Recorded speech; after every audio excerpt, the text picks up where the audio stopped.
Burger ಬಂತು.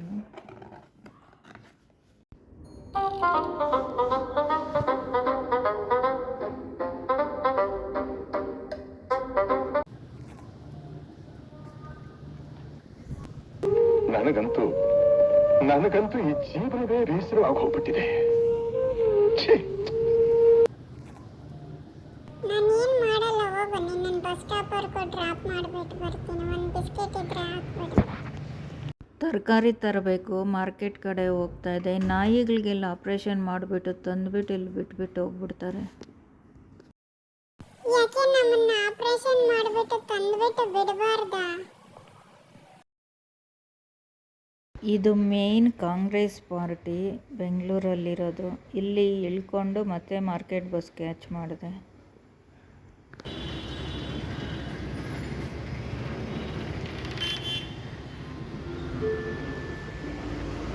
ಈ ಬಸಯ್ಯಪ್ಪ direct ಮಾರ್ಕೆಟ್ಗೆ ಹೋಗೋದು ಬಿಟ್ಟು ಶಿವಾಜಿ ನಗರ ಎಲ್ಲ ಸುತ್ತಿಸ್ಕೊಂಡು ಹೋದರು. ನಾನೇ ಮಾಡಿದ್ದು, ನಾನೇ ಶಾಪ ಆಗಿದ್ದು. ನಿನ್ಗಂಗೆ ಆಗ್ಬೇಕು. ಮಾರ್ಕೆಟಲ್ಲಿ ಎಲ್ಲಿ ಕಡಿಮೆ ಸಿಗುತ್ತೆ ಅಂತ ನೋಡಿ ಅಟ್ಯಾಕ್ ಮಾಡ್ತಾ ಇದ್ದೀನಿ. ಅಲ್ಲಿ ಎಲ್ಲೆಲ್ಲೋ ನೋಡ್ತಾ ಇದ್ದೀನಿ. ಒಂದು ಕಡೆ ಜಾಸ್ತಿ ಇದ್ದರೆ ಒಂದು ಕಡೆ ಕಮ್ಮಿ ಇದೆ. ಅವ್ರನ್ನ ಕಮ್ಮಿ ಮಾಡ್ಕೊಳ್ಳಿ ಅಂದರೆ ನಿನ್ಗೆ 20 ರೂಪಾಯಿ ಕೊಡ್ತೀನಿ ಬಾ ಅಂದ್ಬಿಟ್ಟು ನನ್ನನ್ನೇ ಬೈತಾರೆ. ನೀನು ಇಲ್ದಿದ್ರೆ ಇನ್ನೊಬ್ಬರು ಹೋಗಂತ ಆ ಕಡೆಯಿಂದ ಈ ಕಡೆ ಬಂದೆ. ಎಲ್ಲ ನೋಡೋದು, ಎಲ್ಲಿ ಕಮ್ಮಿ ಸಿಗುತ್ತೋ ಅಲ್ಲಿ ಅಟ್ಯಾಕ್ ಮಾಡೋದು, ಮಾಡಿಬಿಟ್ಟು ಎತ್ತು ಬ್ಯಾಗಲ್ಲಿ ಹಾಕ್ಕೊಂಡು ಬರೋದು.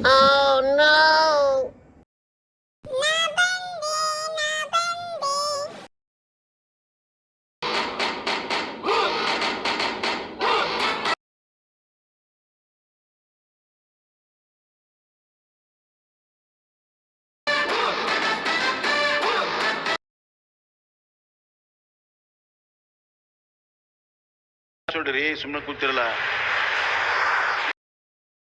ಯಾವ ರಾಜಕಾರಣಿಗಳು ಬೇಕೋ ಎಲ್ಲ ರಾಜಕಾರಣಿಗಳನ್ನ ಇಲ್ಲಿ ನೋಡ್ಬೋದು.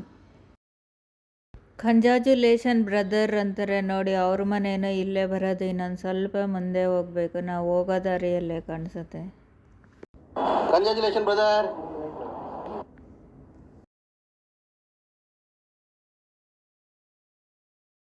ದೊಡ್ಡ ರಾಜಕಾರಣಿಗಳೆಲ್ಲ ಒಂದೊಂದು ಸತಿ ಇರ್ತಾರೆ ಕಾರುಗಳಲ್ಲಿ. ಫಾರಿನರ್ಸ್ ಎಲ್ಲ ಬಂದಿರ್ತಾರೆ. ಸ್ಕೂಲ್ ಮಕ್ಕಳೆಲ್ಲ ಬಂದಿರ್ತಾರೆ ನೋಡೋದಕ್ಕೆ. ಆದರೆ ನಾವು ಇನ್ನೂ ಒಂದು ಸತಿನೂ ಒಳಗಡೆ ಹೋಗಲಿಲ್ಲ. ಬರೀ ಹೊರಗಡೆಯಿಂದ ನೋಡ್ಕೊಂಡು ಹೋಗೋದು, ನೋಡ್ಕೊಂಬರೋದು. ಎಲ್ಲೆಲ್ಲಿಂದನೋ ಬರ್ತಾರೆ ನೋಡೋಕ್ಕೆ, ನಾವು ಮಾತ್ರ ಹೋಗಲಿಲ್ಲ. ವಿಧಾನಸೌಧ ಸುತ್ತು ಗ್ರೀನ್ರಿನ ಚೆನ್ನಾಗಿ ಬೆಳೆಸ್ಬಿಟ್ಟಿದ್ದಾರೆ. ನೀರು ಹಾಕೋದು, ಅದಕ್ಕೆ ಪೋಷಣೆ ಮಾಡೋದು, ಸುತ್ತು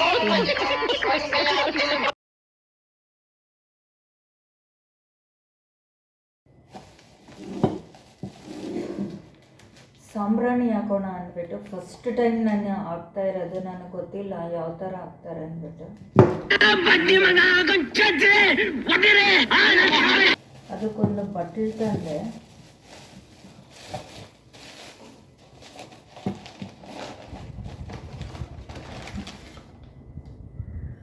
ಇದೊಂದು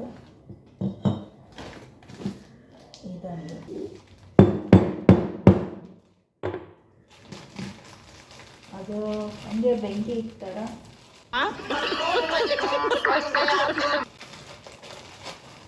ಇದು ಅಮಾವಾಸ್ಯೆಗೆಲ್ಲ ಹಾಕ್ತಾರೆ ಅಲ್ವಾ, ಅದು ಯಾವ ಥರ ಹಾಕ್ತಾರೆ?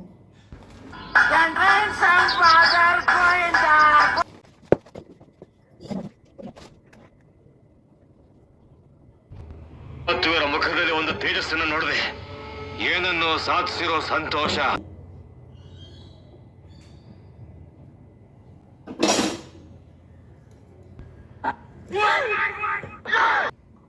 ಮನೆಯಲ್ಲಿ ಸಾಂಬ್ರಾಣಿ ಆಗೋದಕ್ಕೆ ಪ್ರಯತ್ನ ಪಡ್ತಾ ಇದ್ದೀನಿ. ಅದು ನನ್ನಿಂದ ಸಾಧ್ಯವಾಗ್ತಿಲ್ಲ. ಅದು ಕರ್ಪೂರ ಹಾಕಿ ಅಂಟಿಸ್ತಾರೆ ಅಂದ್ಬಿಟ್ಟು ನೋಡಿದೆ. ಅದು ಒಂದು ಸ್ವಲ್ಪ ಹೊತ್ತು ಹುರಿದ್ಬಿಟ್ಟು ಆಫ್ ಆಗೋಯಿತು. ಆಮೇಲೆ ಅಲ್ಲಿ ಐರನ್ ಮಾಡೋರು ಇರ್ತಾರೆ ಮನೆ ಹತ್ರ, ಅವರ ಹತ್ರ ಹೋಗಿ ಇಜ್ಜಲ್ ತರೋಣ ಅಂತ ಹೋದೆ. ಯೂಟ್ಯೂಬಲ್ಲಿ ಸರ್ಚ್ ಮಾಡಿದೆ ಯಾವ ಥರ ಮಾಡ್ತಾರೆ ಅಂದ್ಬಿಟ್ಟು. ಆಮೇಲೆ ಅವರೆಲ್ಲ ಈಚಲು ಎಲ್ಲ ಕಾಯಿಸಿ ಬೇಯಿಸಿ ಎಲ್ಲ ಹಾಕ್ತಾಯಿದ್ರು. ಸರಿ ಪ್ರಯತ್ನ ಪಡೋಣ ಅಂದ್ಬಿಟ್ಟು ಈಚಲ್ಗೆ ಹೋದೆ.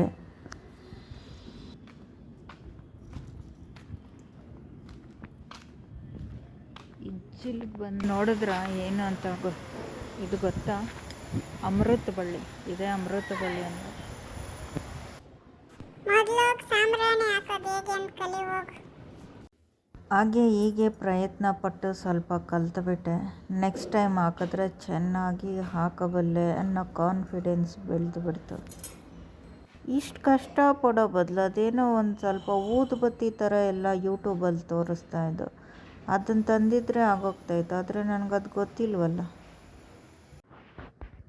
ಕೆಲವು ಜನ ನಮ್ಮ ಸುತ್ತಮುತ್ತ ಹೇಗಿರ್ತಾರೆ ಅಂದರೆ, ನಮ್ಗೆ ಹೇಳ್ತಾರೆ, ಅವ್ರಿಗೆ ಹೇಳ್ತಾರೆ. ನಾವೇನಾದರೂ ಕೆಲಸ ಮಾಡ್ತಾ ಇದ್ದರೆ, ಇವಾಗ ಅತ್ತೆ ಏನಾದರೂ ಅಡುಗೆ ಕೆಲಸ ಏನಾದರೂ ಮಾಡ್ತಾಯಿದ್ರೆ, ಯಾಕೆ ನೀನು ಅಡುಗೆ ಮಾಡ್ತೀಯಾ, ನಿನ್ನ ಮನೇಲಿ ಸೊಸೆ ಇಲ್ವಾ, ನಿನ್ನ ಮನೆಗೆ ಸೊಸೆ ತಂದಿಲ್ವಾ ಅಂದ್ಬಿಟ್ಟು ಅಲ್ಲೇ ಬೆಂಕಿ ಹಚ್ಚಿ ಇಟ್ಬಿಡ್ತಾರೆ. ಈ ಸೊಸೆಯನ್ನು ಸಾಕಷ್ಟು ಕೆಲಸ ಮಾಡಿರ್ತಾರೆ. ಅದರಲ್ಲಿ ಏನೋ ಸಣ್ಣ ಸಣ್ಣ ಪುಟ್ಟದ್ದು ಅಡುಗೆ ಕೆಲಸ ಮಾಡೋದು ಆ ಥರ ಮಾಡ್ಕೊಂಡು ಹೋಗ್ತಾ ಇದ್ದರೆ, ಈ ನೋಡೋಕೆ ಇವರು ಚೆನ್ನಾಗಿರ್ತಾರೆ, ಇವ್ರ ಕುಟುಂಬನ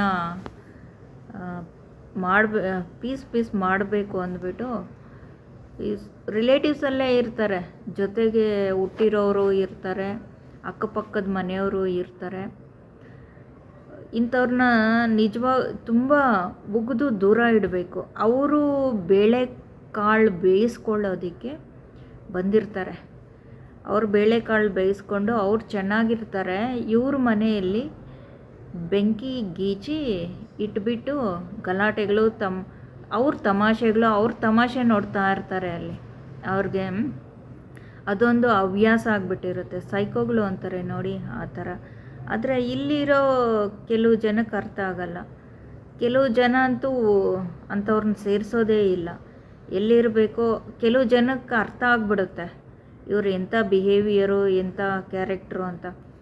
ಇಲ್ಲಿ ಹೇಳ್ಬಿಟ್ಟು ಇವ್ರ ಹತ್ರ ಏನು ಲಾಭ ಬೇಕೋ ಆ ಲಾಭ ಪಡ್ಕೊಳ್ಳೋದು, ಅವ್ರ ಹತ್ರ ಏನು ಹೇಳ್ಬೇಕೋ ಅದನ್ನು ಹೇಳ್ಬಿಟ್ಟು ಆ ಲಾಭನ ಪಡ್ಕೊಳ್ಳೋದು. ಈ ಥರ ನನ್ನ ಹತ್ರ ಎಲ್ಲ ವರ್ತನೆ ಮಾಡಿದ್ದಾರೆ. ಬಟ್ ನನ್ನ ಹತ್ರ ನಡೀಲಿಲ್ಲ. ನನಗೆ ಅರ್ಥ ಆಗುತ್ತೆ. ಇಲ್ಲಿ ಹೇಳ್ತಾರೆ, ಅಲ್ಲಿ ಹೇಳ್ತಾರೆ. ಅವ್ರ ಹತ್ರ ಬೇಳೆಕಾಳೆಲ್ಲ ಬೇಯಿಸ್ಕೊಂಡಿದ್ದಾರೆ, ನನ್ನ ಹತ್ರ ಬೇಯಲ್ಲಲ್ವಾ, ಅದಕ್ಕೆ ನನ್ನನ್ನು ಕಂಡ್ರೆ ಆಗೋದಿಲ್ಲ. ಕೆಲವು ಜನಕ್ಕೆ ತೊಂದರೆ ಇಲ್ಲ. ಇಟ್ಬಿಟ್ಟು ನಗಿಯೋದು, ಏನು ನಗಿತಾರೆ ಗೊತ್ತಾ? ಅವ್ರುಗಳಿಗೆ ನಾವು ಸಂತೋಷವಾಗಿರಬಾರದು, ನಿನ್ಗೆ ಹಂಗೆ ಆಗಬೇಕು ಅನ್ನೋದು. ಇವ್ರ ಮನೆಯಲ್ಲಿ ಹೋಗಿ ಏನಾದರೂ ನಾವು ತಿಂದಿರ್ತೀವ? ಇಲ್ವಲ್ಲ.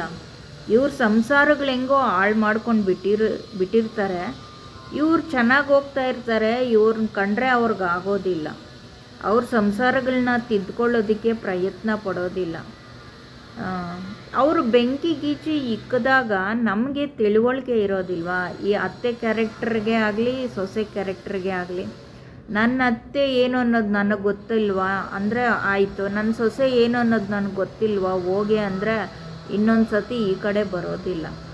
ನಾವು ಹೌದು ನಮ್ಮ ಸೊಸೆನೇ ಸರಿ ಇಲ್ಲ, ಅವಳು ಸರಿ ಇಲ್ಲ ಅಂದ್ಬಿಟ್ಟು ಅವಳನ್ನ ಎತ್ತಿ ತಲೆ ಮೇಲೆ ಕುಂಡ್ರಿಸ್ಕೊಂಡು ಒಂದು ಸ್ವಲ್ಪ ದಿವಸ ಆದಮೇಲೆ ಎಲ್ಲ ಮುಂಡಾಯಿಸಿ ಹೋಗ್ಬಿಡ್ತಾರೆ. ಈ ಥರ ಆಗಿದೆ ನಮ್ಮ ಮನೆಯಲ್ಲಿ. ಮುಂಡಾಯಿಸಿ ಹೋಗ್ಬಿಟ್ಟು ಅವ್ರು ಚೆನ್ನಾಗಿರ್ತಾರೆ, ಇಲ್ಲಿ ಇರ್ತಾರೆ ಅಲ್ವಾ ಇವರು ಇಬ್ಬರು.